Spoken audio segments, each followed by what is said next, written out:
चैन कुइशी, जो कि काफ़ी लंबे टाइम से कम्युनिस्ट पार्टी ऑफ चाइना के अगेंस्ट में प्रोटेस्ट कर रहे थे, जब फरवरी 2020 में उन्होंने वुहान में कोरोना वायरस आउटब्रेक को एक्सपोज करना स्टार्ट किया, तो वो हो गए अनऑफिशियली गायब और सितंबर 2020 में जाकर उनका पता चला कि वो अंडर गवर्नमेंट सुपरविजन है।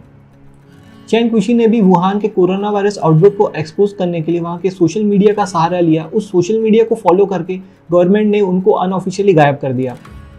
ये चाइनीज़ केस मैं आपको इसलिए बता रहा हूँ क्योंकि इंडियन गवर्नमेंट भी चाइना की अथॉरिटेरियन गवर्नमेंट को फॉलो करते हुए नए लॉस, नए पॉलिसीज लेकर आ रही है। अथॉरिटेरियन रेजिम यानी कि ऐसी रेजिम जिसमें गवर्नमेंट का कंट्रोल पब्लिक के ऊपर काफ़ी बढ़ जाएगा और पब्लिक के जो राइट्स हैं, यानी कि आपके और हमारे जो राइट्स हैं, हमारी जो फ्रीडम ऑफ स्पीच है, ये धीरे धीरे करके कम हो जाएगी। इंडियन गवर्नमेंट इसी तर्ज पे आगे चलते हुए एक नया रूल लेके आई है जिसका नाम है intermediary guidelines and digital media ethics code. ये रूल 25 फरवरी 2021 को पब्लिश किया गया था और 25 मई 2021 को जाकर ये एप्लीकेबल हो गया है। इस रूल के कुछ प्रोविजन ऐसे हैं जो हमारी डेमोक्रेसी यानी कि आपकी और मेरी जो आज़ादी है उसके लिए अच्छे नहीं है, इसलिए इसको जान लेना और इसके खिलाफ आवाज़ उठाना बहुत ज़्यादा ज़रूरी हो जाता है।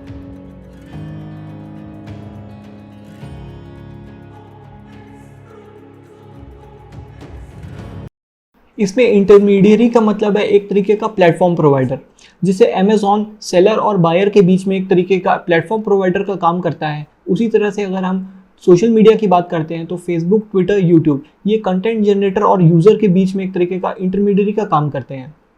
वैसे तो ये रूल डिजिटल मीडिया और OTT प्लेटफॉर्म्स के ऊपर भी एप्लीकेबल है, पर इस वीडियो में हम इस रूल की एप्लीकेबिलिटी को लिमिट करेंगे सोशल मीडिया कंपनीज के ऊपर।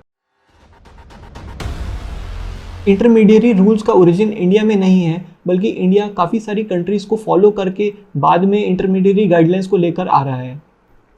पर मैंने तो आपको वीडियो में पीछे ये बताया कि ये जो नए रूल्स आ रहे हैं ये एंटी डेमोक्रेटिक हैं। इस पॉइंट को समझने के लिए हमें इंटरमीडियरी गाइडलाइंस की ओरिजिन और इवोल्यूशन को समझ लेना ज़्यादा ज़रूरी है, जिसके बाद आपको ये पॉइंट क्लियर होगा। स्कूल में हमने सेकेंड लॉ ऑफ थर्मोडायनेमिक्स में ये पढ़ा था कि अगर किसी आइसोलेटेड सिस्टम को हम छोड़ देते हैं तो उसकी एंट्रोपी यानी कि उसकी डिसऑर्डरनेस बढ़ती है। ये डिसऑर्डरनेस का प्रिंसिपल आम लाइफ में भी अप्लाई होता है। अगर आप किसी सिटी को लेते हैं, अगर उसमें आप ट्रैफिक लाइट को जस्ट फॉर एग्जांपल बंद कर देते हैं तो वहाँ पे अफरा तफरी यानी कि डिसऑर्डरनेस बच जाएगी। अगर किसी मकान को आप छोड़ देते हैं तो धीरे धीरे वो पुराना हो जाएगा, यानी कि उसकी डिसऑर्डरनेस बढ़ जाएगी। ऐसे बहुत सारे एग्जाम्पल्स हम ले सकते हैं। Same principle social media companies के ऊपर भी अप्लाई होता है। अगर सोशल मीडिया कंपनीज को हम रेगुलेशन हटा देते हैं तो उसकी डिसऑर्डरनेस बढ़ जाएगी। सोशल मीडिया कंपनीज में डिसऑर्डरनेस बढ़ने का मतलब है फेक न्यूज़ और हेट स्पीच, इस तरह की प्रॉब्लम जो है उसमें बढ़ जाएगी अगर रेगुलेशन ना हो तो। ये जस्ट एक फिलॉसफी नहीं है, बल्कि इसके रियल वर्ल्ड एग्जांपल्स भी हैं। एग्जांपल के लिए जैसे अगर हम देखते हैं रोहिंग्या मुस्लिम्स की जो प्रॉब्लम हुई थी म्यांमार में, उसमें भी सोशल मीडिया का काफ़ी यूज़ हुआ था। वहाँ की मिलिट्री ने फेसबुक का यूज़ किया था मिस इन्फॉर्मेशन को स्प्रेड करने के लिए, जिसके कारण सिविलियंस ने रोहिंग्या मुस्लिम्स के ऊपर काफ़ी वायलेंस किया। 2016 में भी यूएसए के इलेक्शंस के दौरान रशियन ट्रोलर्स के लिए कहा जाता है कि उन्होंने सोशल मीडिया का यूज़ करके काफ़ी मिस इन्फॉर्मेशन और हेट स्पीच को बढ़ावा दिया, जिसके कारण डोनाल्ड ट्रंप को काफ़ी फ़ायदा हुआ, जिसके कारण वो जीतकर वहाँ के प्रेसिडेंट बन गए। या एग्जाम्पल के लिए इस साल के कैपिटल हिल वायलेंस का हम केस ले सकते हैं, जिसमें सोशल मीडिया कंपनीज का काफ़ी यूज़ किया गया मिस इन्फॉर्मेशन को स्प्रेड करने के लिए, जिसके कारण काफ़ी वायलेंस हुआ। ऐसे बहुत सारे एग्जाम्पल्स हम ले सकते हैं। इससे ये समझ में आता है कि सोशल मीडिया कंपनीज का जो इन्फ्लुएंस है वो आम पब्लिक के ऊपर काफ़ी ज़्यादा है और मिस इन्फॉर्मेशन और फेक न्यूज़ जैसे डिसऑर्डरनेस की प्रॉब्लम को सॉल्व करने के लिए सोशल मीडिया कंपनीज को रेगुलेशन की ज़रूरत काफ़ी ज़्यादा है। इन रेगुलेशन के बाद भी सोशल मीडिया कंपनीज अपने आप को सेल्फ रेगुलेट करने का क्लेम करती हैं, पर हमने जैसा देखा इन सेल्फ रेगुलेशन के होने के बावजूद भी मिस इन्फॉर्मेशन और फेक न्यूज़ की प्रॉब्लम और हेट स्पीच की प्रॉब्लम कंटिन्यूसली बनी हुई है। तो किसी भी कंट्री के लिए ये इंपॉर्टेंट हो जाता है कि कंट्री के लॉ को मनाने के लिए और एक ऐसा फ्रेमवर्क तैयार किया जाए जिसमें सोशल मीडिया कंपनीज का फ़ायदा लोगों तक पहुँचे और फ्रीडम ऑफ स्पीच और पब्लिक के जो राइट्स हैं, पब्लिक का जो कम्युनिकेशन है वो बढ़े और फेक न्यूज़ और मिस इन्फॉर्मेशन की प्रॉब्लम सॉल्व हो सके। यूएसए की सोशल मीडिया कंपनीज फॉलो करती है सेक्शन 230 ऑफ यूएसए कॉन्स्टिट्यूशन, जो कि एक तरीके से उनको सेफ हार्बर देता है, उनको बिल्कुल लायबिलिटी फ्री कर देता है। एक सिमिलर सेक्शन इंडिया के आईटी रूल्स में भी है जिसको कहा जाता है सेक्शन 79। ये भी सेम तर्ज पे चलते हुए सेफ हार्बर प्रोवाइड करता है सोशल मीडिया कंपनीज को, जिसमें उनको कोई भी तरह की लाइबिलिटी नहीं होती। जो भी लाइबिलिटी होती है यूजर्स की होती है और जो उस कंटेंट को शेयर करता है या पोस्ट करता है उसकी होती है। इस सेफ हार्बर इन्वायरमेंट के कारण सोशल मीडिया कंपनीज को किसी भी तरह का कोई इंसेंटिव नहीं होता फेक न्यूज़ और मिस इन्फॉर्मेशन की प्रॉब्लम को सॉल्व करने के लिए। और इसलिए दुनिया भर में आज नए गाइडलाइंस लेकर आए जा रहे हैं सोशल मीडिया कंपनीज को कंट्रोल करने के लिए। इन गाइडलाइंस की ओरिजिन हुई थी जर्मनी में 2015 में, जब जर्मनी के नियो नाजीज और राइट विंगर्स ने सीरिया और लीबिया के रिफ्यूजीज जो है उनको अटैक करने के लिए सोशल मीडिया का यूज़ किया। रिसर्चर्स ने एक्चुअल में पाया कि सोशल मीडिया कंपनीज में जहाँ जहाँ पर बताया गया कि यहाँ पर रेफ्यूजीज़ के ऊपर अटैक हो, पब्लिक ने वहाँ जाकर रेफ्यूजीज़ के ऊपर अटैक किया। तब जर्मनी के गवर्नमेंट को ये समझ में आया कि सोशल मीडिया कंपनीज को कंट्रोल करना बहुत ज़्यादा ज़रूरी है और वो एक तरीके का गाइडलाइन लेकर आए जिसे कहा जाता है नेट्स डीजी। नेट्स डीजी एक तरीके का बेंचमार्क लॉ है, क्योंकि इस लॉ को फॉलो करके ही बाकी कंट्रीज भी अपने कंट्री में एक तरीके का फ्रेमवर्क या रूल लेकर आई है इन सोशल मीडिया कंपनीज को कंट्रोल करने के लिए। जर्मनी और यूरोपियन यूनियन का अगर हम एग्जांपल देखते हैं तो ये जो वहाँ के लॉज हैं, यानी कि जो इंटरमीडिएरी गाइडलाइंस वहाँ की है, उनको सक्सेसफुल कहा जा सकता है, क्योंकि उन्होंने एक तरीके का डिटरेंस क्रिएट कर दिया है। एक्चुअल में तो सोशल मीडिया कंपनीज को पेनलाइज नहीं किया है, पर एक तरह से डिटरेंस क्रिएट किया है, जिसके कारण इतनी heavy penalty social media companies के ऊपर इम्पोज की जा सकती है कि सोशल मीडिया कंपनीज का जो सेल्फ रेगुलेशन की जो सिस्टम है वो उन्होंने काफ़ी तरीके से इम्प्रूव कर दिया है through AI and through man power recruitment. Social media use करती है आर्टिफिशियल इंटेलिजेंस को ऑटोमेटिकली डिटेक्ट करने के लिए ऐसे कुछ कंटेंट जो कि सोशल मीडिया कंपनीज के गाइडलाइंस के अगेंस्ट में है, और उसमें ऑटो में उसको डिलीट कर दिया जाता है। Social media companies actual companies भी रिक्रूट करती हैं जिसमें एक्चुअल ह्यूमन यानी कि आपके और मेरे जैसे लोग होते हैं जो कि कंटेंट को रिव्यू करते हैं, जो कि लोगों के थ्रू टैग किए गए हैं, और उनको रिव्यू करके कंपनी की गाइडलाइंस के ऊपर उनको या तो डिलीट करते हैं या फिर रहने देते हैं। तो जब कोई भी कंट्री अपनी गाइडलाइन बनाती है तो उसको फॉलो करके social media company under pressure अपने आप को सेल्फ रेगुलेट करना स्टार्ट कर देती हैं। पर बहुत सारे कंट्रीज़ में ये देखा गया है कि इन गाइडलाइंस के आड़ में जो गवर्नमेंट है अपना अथॉरिटेरियन एजेंडा को आगे बढ़ाना चाहती है। एग्जाम्पल के लिए अगर हम देखते हैं सिंगापुर जो कि एक पार्टली फ्री कंट्री है, जैसे कि इंडिया भी एक पार्टली फ्री कंट्री है एज पर फ्रीडम हाउस। वहाँ पे ना तो रोहिंग्या मुस्लिम्स की प्रॉब्लम थी, ना ही डोनाल्ड ट्रंप के इलेक्शन जैसा कोई डिस्प्यूटेड मैटर था। फिर भी वहाँ की गवर्नमेंट ने कहा कि हम प्रिवेंटिवली गाइडलाइंस लेकर आएंगे सोशल मीडिया कंपनीज को कंट्रोल करने के लिए। पर यह देखा गया कि सिंगापुर की गवर्नमेंट ने इन गाइडलाइंस को मिसयूज़ करके वहाँ की पब्लिक की जो फ्रीडम ऑफ स्पीच थी उसको और डिसेंट को दबा के अपना जो कंट्रोल है पब्लिक के ऊपर बढ़ाने के लिए यूज़ किया। और इंडिया के केस में भी ऐसा होता हुआ ही कुछ दिख रहा है। तो आइए समझ लेते हैं कि इस गाइडलाइंस में ऐसे क्या प्रॉब्लमेटिक प्रोविजंस हैं जो कि एंटी डेमोक्रेटिक यानी कि आपके और हमारे राइट्स के लिए खराब हैं। और इस गाइडलाइन की प्रॉब्लम को समझने के लिए हम इंडिया के केस में टाइमलाइन को देखते हैं कि कैसे इस गाइडलाइन का इवोल्यूशन हुआ है और गवर्नमेंट का क्या इंटेंशन रहा है इस गाइडलाइन को लाने से पहले। इंडिया में इंटरमीडिएट गाइडलाइंस का मुद्दा 2018 से ही चल रहा था, पर ये इंटेंसीफाई हुआ इस साल 2021 में रेड फोर्ट के इंसिडेंट्स के बाद 26 जनवरी को।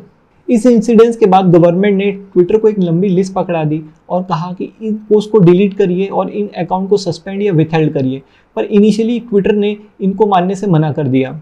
उसके बाद एक तरीके का फेस ऑफ हो गया गवर्नमेंट और ट्विटर के बीच में, जो कि आज तक चल रहा है। फरवरी फर्स्ट वीक में गवर्नमेंट ने ट्विटर को काफ़ी धमकाया और यहाँ तक कि जेल टर्म तक की धमकी दे डाली। उसके बाद ट्विटर ने गवर्नमेंट के ऑर्डर को कंप्लाई किया और बहुत सारे अकाउंट को डिलीट किया और अकाउंट को सस्पेंड या विथहेल्ड भी किया। इसके बाद हमको मेन एक हाईलाइटेड मुद्दा देखने को मिलता है अप्रैल एंड वीक में, जिसमें अपोजिशन के बहुत सारे लीडर्स ने जब गवर्नमेंट की कोविड हैंडलिंग की केस को क्रिटिसाइज करना स्टार्ट किया और प्राइम मिनिस्टर मोदी के खिलाफ हैशटैग्स चलाए, तो गवर्नमेंट ने ट्विटर को बोला कि इन अकाउंट्स को सस्पेंड कर दीजिए और ऐसे पोस्ट को आप डिलीट कर दीजिए। और ट्विटर ने इस केस में पूरा का पूरा गवर्नमेंट के ऑर्डर को कंप्लाई किया। पर जैसा कि आप देख सकते हैं, ये जो अकाउंट है ये इतने भी प्रॉब्लमेटिक नहीं है, इसमें कोई भी फेक न्यूज़ या मिस इन्फॉर्मेशन या हेट स्पीच जैसी कोई प्रॉब्लम भी नहीं है। जस्ट गवर्नमेंट को क्रिटिसाइज किया जा रहा है, इसलिए गवर्नमेंट ने एक्शन लेते हुए इन पोस्ट को डिलीट कर दिया। पर मेन स्ट्रीम मीडिया में जैसे आप स्क्रीनशॉट में देख रहे हैं, उसमें ये बताया जा रहा है कि ये जस्ट एक फेक न्यूज़ के अगेंस्ट में गवर्नमेंट का एक्शन है, पर एक्चुअल में यही फेक न्यूज़ है। एक्चुअल जो न्यूज़ थी जो ट्विटर पे लोगों ने पोस्ट की थी, उसमें ऐसा फेक न्यूज़ जैसा कुछ भी नहीं था, वो जस्ट एक तरीके का क्रिटिसिज्म था गवर्नमेंट के लिए। इस केस में समझ लेने वाली बात यह है कि कैसे गवर्नमेंट का कंट्रोल जो है ट्विटर के ऊपर धीरे धीरे करके बढ़ रहा है। इसके बाद रीसेंट इंसिडेंट्स यानी कि कांग्रेस का टूल किट रो, जिसमें 11 यूनियन मिनिस्टर जो गवर्नमेंट के हैं उन्होंने एक टूल किट को पब्लिश किया जो कि एलिजिडली कांग्रेस के द्वारा बनाया गया था, पर कांग्रेस ने डिनाई कर दिया और ट्विटर को इसके अगेंस्ट में एक लेटर लिख दिया। और ट्विटर ने कंप्लाई करते हुए ऐसे सारे पोस्ट को जिसमें कि टूल किट, एक फेक टूल किट को पब्लिश किया गया था यूनियन मिनिस्टर्स के थ्रू, उनको मैनिपुलेटेड मीडिया टैग कर दिया। रिस्पांस में गवर्नमेंट ने रेड की ट्विटर के ऑफिस में दिल्ली और गुड़गांव में क्वेश्चन करने के लिए कि कैसे ट्विटर अपने बेस पे किसी भी मीडिया को मैनिपुलेटेड मीडिया टैग कर सकता है। इसके रिस्पांस में ट्विटर ने एक पब्लिक पोस्ट जारी किया जिसमें उन्होंने बताया कि कैसे ट्विटर फ्री स्पीच, लोगों की फ्री स्पीच के लिए काम करता है और उनको डर है अपने एम्प्लॉयज़ की सेफ्टी का जो कि इंडिया में काम कर रही हैं। इसके रिस्पांस में अगेन गवर्नमेंट का एक लेटर आया जिसमें उन्होंने काफ़ी सारे इल्ज़ाम लगाए हैं ट्विटर के ऊपर और उनको कोट किया है कि वो एक फॉर प्रॉफिट कंपनी है, एक फॉरेन कंपनी है, एजेंडा ड्रिवन है और वो रूल ऑफ लैंड यानी कि rule of land of India को फॉलो नहीं करती हैं। और ये भी कहा है कि इंटरमीडिएरी रूल्स जो हैं, जो कि 25 मई को आके मैच्योर हो गई हैं और एप्लीकेबल हो गई है, उनको ट्विटर इंडिया फॉलो नहीं कर रही है। तो अगेन हमको एक तरीके का फेस ऑफ देखने को मिल रहा है जिसमें एक तरफ है गवर्नमेंट जो कि हमारे कंट्री की इलेक्टेड रिप्रेजेंटेटिव है, दूसरी तरफ है ट्विटर जिसको लोगों का सपोर्ट है। तो इस फेस ऑफ से हमको ये तो समझ में आ गया है कि गवर्नमेंट ट्विटर को अपने कंट्रोल में लेना चाहती है और वो ट्विटर को ही इसलिए कंट्रोल में लेना चाहती है क्योंकि इंडिया में ट्विटर पॉलिटिकल प्लेटफॉर्म के रूप में एक मेजर रोल प्ले करता है। और इसी कंट्रोल को लेजिटिमाइज करने के लिए गवर्नमेंट ने इस लॉ में कुछ ऐसे टर्म्स यूज किए हैं जिसके जो डेफिनेशन है काफ़ी ब्रॉड है और काफ़ी मिसयूज होने के लिए वो लायबल है। जैसे डिफेंस, सिक्योरिटी, इंटीग्रिटी, सोवरेनिटी, ऐसे ब्रॉड टर्म्स यूज किए गए हैं।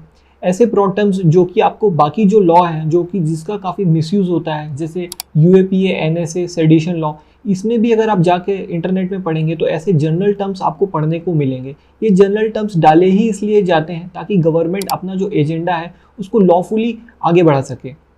इस रूल में एक और प्रॉब्लमेटिक प्रोविजन है जिसे कहा जाता है फर्स्ट ओरिजिनेटर प्रोविजन, जिसमें गवर्नमेंट को ये राइट होगा कि कोई भी अगर मैसेज सर्कुलेट हुआ है इन एनी मैसेजिंग प्लेटफॉर्म जैसे व्हाट्सएप या टेलीग्राम, तो उसमें उस मैसेज को किसने इनिशिएट किया है उसको डिटेक्ट गवर्नमेंट कर सकती है फॉर सर्वेलेंस पर्पस।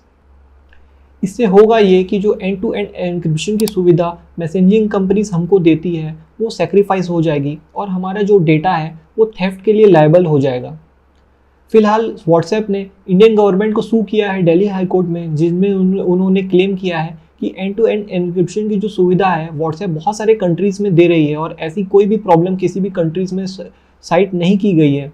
एक और पॉइंट जो व्हाट्सएप ने रेज किया है वो है कॉन्स्टिट्यूशनल मेथड, यानी कि जिस तरीके से गवर्नमेंट थ्रू एग्जीक्यूटिव ऑर्डर इस रूल को लेकर आई है वो एक अपने आप में प्रॉब्लम है क्योंकि उसमें कोई डिबेट नहीं हुआ है। जैसे कि एग्जांपल के लिए अगर हम देखते हैं तो बहुत सारे डेमोक्रेटिक कंट्रीज़ में जहाँ पर इस तरह के गाइडलाइंस को लाया गया है वहाँ एक प्रॉपर डिबेट हुआ है और थ्रू लॉ इस ऐसे रूल्स या गाइडलाइंस को लेकर आए हैं। पर इंडिया में ऐसा कोई भी डिबेट या ऐसा कोई भी स्टेक होल्डर से डिस्कशन नहीं हुआ। जस्ट गवर्नमेंट अपने एजेंडे को आगे बढ़ाने के लिए थ्रू एग्जीक्यूटिव ऑर्डर एक पुराने रूल यानी कि आईटी रूल्स 2011 को सप्रेस करके जस्ट एक नया रूल लेकर आ गए जिसमें किसी से कोई भी डिबेट नहीं किया गया। इंटरमीडिएरी रूल्स और रीसेंट इवेंट के बारे में इस वीडियो के थ्रू मैंने जो आपको बताया इसके बारे में जान लेना इसलिए ज़रूरी है क्योंकि इंडिया की जो करंट गवर्नमेंट है वो एक अथॉरिटेरियन रिजीम की तरफ बिहेव कर रही है। और अथॉरिटेरियन रिजीम की प्रॉब्लम अगर आप दुनिया में फॉलो करते हैं तो आपको यही समझ में आएगा कि जो आम जनता की जो प्रॉब्लम है उससे हटकर अपने खुद के अथॉरिटेरियन रिजीम के मुद्दे होते हैं, जैसे डिफेंस, सिक्योरिटी, नेशनलिज्म, ऐसे मुद्दे हमारे आम ज़रूरतों के मुद्दों का जगह ले लेते हैं। इसलिए आप भी इस मुद्दे पर अपनी राय रखिए और इस मैसेज को आगे लोगों तक पहुंचाइए।